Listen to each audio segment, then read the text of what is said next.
అప్పుల బాధలు వెంటాడుతున్నాయా? అయితే 6 JVR వారి జాతిరత్నాలు ధరించండి.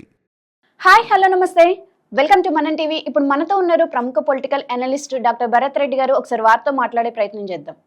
నమస్తే సార్. నమస్తే సార్, రేవంత్ రెడ్డి గారు కేటీఆర్ మీద అన్నారు, నా ఫోన్ ట్యాప్ చేశారు, నా వైఫ్ ఫోన్ ట్యాప్ చేశారు, ఇలా అందరి ఫోన్లు కూడా ట్యాప్ చేశారు అని చెప్పి కేసు పెట్టడం జరిగింది. అప్పట్లో ఈ కేసు కూడా బాగా వేడి మీదే నడిచింది. ఇప్పుడు చూసుకుంటే నీరు గారిపోతుందేమో అనిపిస్తుంది. అంటే లేటెస్ట్గా అప్డేట్ కూడా ఏమవ్వట్లేదు. ఈ కేసులో అసలు ఏం జరిగింది అనేది కూడా ఎవరికి ఏం తెలియట్లేదు. ఫోన్ ట్యాపింగ్ కేసులో ఏం జరిగినట్టు? ప్రభుత్వం వచ్చిన కొత్తలో ఫోన్ ట్యాపింగ్ పెద్ద సంచలనంగా మారడం జరిగింది. అవును, చాలామంది ఫోన్లు ట్యాపింగ్ చేయరు. దానికోసం కేసీఆర్ ప్రభుత్వం ఒక నెట్వర్కింగ్ని ఏర్పాటు చేయడం జరిగింది. ప్రభాకర్ రావు దీనికి మొత్తం కూడా నేతృత్వం వహించారు. దీనికోసం స్పెషల్ ఒక టీం పనిచేసింది. ఈ టీం డ్యూటీ ఏంటంటే రాజకీయ ప్రత్యర్థుల ఫోన్లను ట్యాప్ చేయడం, ప్రతిపక్షాల ఫోన్లు ట్యాప్ చేయడం, వాళ్ళ యాక్టివిటీస్ని చూడడం, వాళ్ళ యాక్టివిటీస్ ఏ విధంగా మూమెంట్ని చెక్ చేయడం, దాంతోపాటు ఎన్నికల్లో గెలవడానికి ఉపయోగించాల్సిన పద్ధతులు, ప్రత్యర్థి పార్టీలు డబ్బుల్ని ఆపడం, తమ పార్టీకి సంబంధించిన డబ్బుల్ని విచ్చలవిడిగా పంపించడం అనే దాని మీద ఫోన్ ట్యాపింగ్ నడిచింది. దాంతోపాటుగా సినిమా వాళ్ళ ఫోన్లు ట్యాప్ చేశారు, హీరోయిన్ల ఫోన్లు ట్యాప్ చేశారు, ఇంట్లో వాళ్ళ భార్యల ఫోన్లు కూడా ట్యాప్ చేశారని దాదాపుగా 2-3 నెలల పాటు దాన్ని ఒక పెద్ద సంచలన వార్తగా మారింది. చివరికి ఏం తేలిందంటే ప్రభాకర్ రావు అమెరికాలో ఉన్నాడు, అనారోగ్య కారణాలతో అమెరికాలో ఉన్నాడు. అమెరికాలో ట్రీట్మెంట్ కోసం అతన్ని తీసుకురావడానికి ప్రయత్నం చేస్తున్నాం. అతను వచ్చిన తర్వాత పూర్తిగా ఈ ఫోన్ ట్యాపింగ్ వ్యవహారంలో కేసీఆర్తో పాటు కేటీఆర్, హరీష్ రావు లాంటి చాలామంది కూడా ఇందులో ఇన్వాల్వ్ అయ్యారనేది అప్పట్లో వచ్చిన ఆరోపణల నేపథ్యంలో ఎట్టకేలకు ప్రభాకర్ రావు వచ్చి కూడా దాదాపు నెల రోజులు దాటినప్పటికీ ఇప్పటికీ కేసు పురోగతి ఏమీ కనిపించట్లేదు అనేది ప్రజల్లో కూడా, ఇదంతా కూడా రాజకీయ నాయకులు పరస్పర ఆరోపణలు, మేము వాళ్ళ పార్టీలో అధికారంలోకి ఉన్నప్పుడు ఒకలాగా, అధికారంలోకి దిగిపోయిన తర్వాత మరొకలాగా వ్యవహరిస్తారా అనేది కూడా ప్రజల్లో ఒక ప్రశ్న తలెత్తుంది, ఒక డౌట్ అయితే వస్తుంది. అయితే ఇక్కడ మరొక ఆరోపణలు ఇటీవలి కాలంలో చూసుకున్నట్టయితే రేవంత్ రెడ్డి కూడా మంత్రుల ఫోన్లను ట్యాప్ చేస్తున్నాడు అనే కొన్ని ఆరోపణలు వస్తున్న నేపథ్యంలో రేవంత్ రెడ్డి చిట్ చాట్ సందర్భంగా అలాంటి పని నేను ఎందుకు చేస్తాను, సొంత ఇంటి మనుషుల ఫోన్లు ట్యాప్ నేను ఎందుకు చేస్తానని చెప్తున్నప్పటికీ ప్రభుత్వాలు పరిమిత స్థాయిలో ఫోన్ ట్యాపింగ్ చేసే అవకాశాలు ఉన్నాయని చెప్పి కూడా ప్రభుత్వాలు ప్రైవేట్ సంభాషణల సందర్భంగా కొంత బయటికి వస్తున్న సమాచారాన్ని బట్టి మనకు తెలుస్తుంది.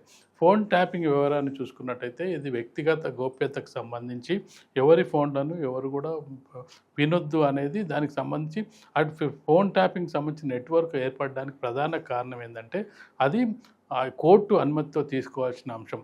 అది కొంతకాలం పరిమితం మాత్రమే ఉంటుంది. అందుకు కారణం ఏంటంటే తీవ్రవాదులు కానీ, నక్సలైట్లు కానీ, సంఘ వ్యతిరేక శక్తులు యాక్టివిటీస్ని గమనించడానికి మాత్రమే ఫోన్ ట్యాపింగ్ వ్యవహారాన్ని పోలీసులు దాన్ని వాడుకుంటూ ఉంటారు. కానీ ఇటీవలి కాలంలో రాజకీయ అవసరాల కోసం ఫోన్ ట్యాపింగ్ను వాడుకుంటున్న సందర్భంలో ఈ కేసు బయటకు రావడం. టెలిగ్రాఫ్ యాక్ట్ కింద అది చాలా పెద్ద నేరంగా పరిగణించినప్పటికీ దాన్ని అప్పట్లో చాలా పెద్దగా రాష్ట్ర ప్రజలనే కాక దేశ ప్రజలను కూడా ఆకర్షించడం జరిగింది. ఫోన్ ట్యాపింగ్ వ్యవహారానికి సంబంధించి దేశవ్యాప్తంగా ఒక సంచలనంగా మారిన నేపథ్యంలో ఇప్పటికైతే దానికి సంబంధించి పూర్తి వివరాలు అయితే బయటికి రాలేదు. మీరు ఏదైతే చెప్తున్నారో ఈ కేసు నీరు కారిపోయినట్టయినా అని చెప్తున్నారు. చాలా అంశాలని మనం చూసుకున్నట్లయితే కాంగ్రెస్ పార్టీ మేనిఫెస్టోలో చాలా అంశాలను చేర్చడం జరిగింది. కాళేశ్వరం విషయంలో కూడా ఆ విధంగానే చెప్పడం జరిగింది. కాళేశ్వరంలో 1,00,000 కోట్ల అవినీతి జరిగింది, బీఆర్ఎస్ బీజేపీ ఒకటే కాబట్టి అరెస్ట్ చేయట్లేదు కేసీఆర్ని, మేము అధికారంలోకి వచ్చిన వెంటనే కేసీఆర్ని అరెస్ట్ చేస్తాం, కేసీఆర్ని జైలుకి పంపిస్తామని చెప్పడం జరిగింది. దాంతోపాటు కేటీఆర్కి సంబంధించిన ఫార్ములా రైస్కి సంబంధించిన అంశం అలాగే ఉంది, అలాగే లిక్కర్ స్కామ్కి సంబంధించిన అంశం అలాగే ఉంది. కాంగ్రెస్ పార్టీ ఏ మేనిఫెస్టో ద్వారా ఎన్నికల ప్రచారంలో ఆరోపణలు చేసిందో ఆ ఆరోపణకు సంబంధించి ఇప్పటి వరకు కూడా ఒక్క అరెస్ట్ కూడా జరగలేదని చెప్పొచ్చు. మనం ఏపీ ప్రభుత్వాన్ని చూసుకున్నట్టయితే ఏపీ ప్రభుత్వం ఇప్పటికి సంవత్సర కాలం పూర్తి చేసింది, కానీ జగన్మోహన్ రెడ్డి హయాంలో జరిగిన ఒక్కొక్క స్కామ్ను బయటికి తీసుకొచ్చు. లిక్కర్ స్కామ్ కానీ, భూదందాలు కానీ, భూ ఆక్రమణలు కానీ, మిగతా ఏ విషయాలు చూసుకున్నా వైసీపీ నాయకులు ఒక్కొక్కరుగా అరెస్ట్ అవుతున్న సందర్భాన్ని మనం చూడొచ్చు. కానీ ఇక్కడ దాదాపు మరొక 2-3 నెలలు అయితే 2 సంవత్సరాలు పూర్తి చేసుకున్న తెలంగాణ ప్రభుత్వం మీనవేషాలు లెక్కవెత్తుందని ప్రజల్లో అయితే క్వశ్చన్ చేసే స్థాయికి వెళ్ళిపోవడం జరిగింది. ఏ ప్రభుత్వం వచ్చినా ఒకరిని ఒకరు పరస్పరం కాపాడుకునే ప్రయత్నం చేస్తారా, రాజకీయ నాయకులందరూ ఒకటేనా అనే ఒక ప్రశ్న అయితే తలెత్తుతుంది. ఎందుకంటే మేఘా కృష్ణారెడ్డి ద్వారానే ఈ ప్రాజెక్టు కంప్లీట్ అవ్వడం జరిగింది. కాళేశ్వరానికి సంబంధించిన ప్రాజెక్టు మేఘా కృష్ణారెడ్డి ఇప్పుడు కాంగ్రెస్ పార్టీ నాయకులకు, బీజేపీ అందరి వాళ్ళకు ఆయన కావాల్సిన వాడయ్యాడు. కాబట్టి కేసు ఏ విధంగా బయటకు వెళ్తుంది అనేది కూడా ఇప్పుడు అంశంగా కనిపిస్తుంది. కాబట్టి టెలిఫోన్ ట్యాపింగ్ సంబంధించిన అంశాన్ని ఇప్పుడు ప్రభుత్వం ఏ విధంగా ముందుకు వెళ్తుంది, దాన్ని ఆ విధంగా వదిలేస్తుందా, ఏదో పైన అయితే రేవంత్ రెడ్డి గారు కూడా ఫోన్ ట్యాపింగ్ చేస్తున్నారు అనే అనుమానాలు అయితే వస్తున్నాయి. అంటే దీన్ని బట్టి చూసుకుంటే ఏ ప్రభుత్వం వచ్చినా కానీ ఫోన్ ట్యాపింగ్ అనేది కామన్ అనేది రేవంత్ రెడ్డి గారి ఉద్దేశం అని అయితే అనుకోవచ్చా? రేవంత్ రెడ్డి ఉద్దేశం కదా, రాజకీయ పార్టీ నాయకులు అందరూ కూడా మేము అధికారంలో ఉన్నప్పుడు ఈ విధంగానే చేస్తామని చెప్పి ప్రయత్నం చేస్తున్నారు.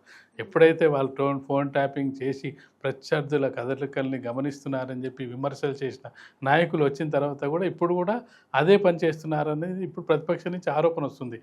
పరిమిత సంఖ్యలో కేసీఆర్ కూడా అప్పట్లో ప్రెస్ మీట్ పెట్టడం జరిగింది. టెలిఫోన్ ట్యాపింగ్ వ్యవహారం అది పెద్ద టెలిఫోన్ ట్యాపింగ్ కేసే కాదు, పరిమిత సంఖ్యలో వాళ్ళు చేస్తుంటారు, అది పోలీసుల డ్యూటీ, మాకేదో సమాచారం ఇవ్వడానికి వాళ్ళు కదలికలు గమనిస్తుంటారు, అది పెద్ద కేసా అని చెప్పి దాన్ని తేలిగ్గా కొట్టివేయడం జరిగింది.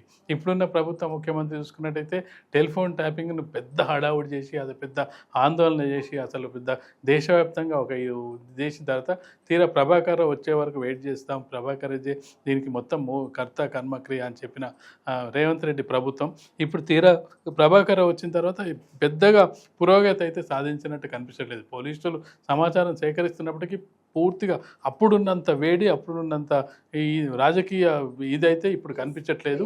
ఇప్పుడు పైగా రేవంత్ రెడ్డి కూడా తన సొంత మంత్రులపై టెలిఫోన్ ట్యాపింగ్ చేస్తున్నారు అన్న సందర్భంగా కొంత పరిమిత సంఖ్యలో ట్యాపింగ్ అవసరమే అని చెప్పి ప్రభుత్వంలో ఉన్న వాళ్ళే చెప్తున్న సందర్భంగా ఇదంతా కూడా ఇక ప్రజలకు ఏమర్థమైందంటే ఎవరు వచ్చినా ఇలాగే ఉంటారు, ఒకరి మీద ఒకరు ప్రతి విమర్శలు చేసుకుంటారు, ఎవరి అవసరానికి వారు కేసులు పెట్టుకుంటారు. కేసులు తేలే అంశం కాదు, జస్ట్ కేసులు పెట్టి వదిలేస్తారు. తర్వాత అది రాజకీయంగా ప్రజలు కూడా మర్చిపోతారు. కొత్తది వచ్చినప్పుడు పాతది మర్చిపోతుంటుంది.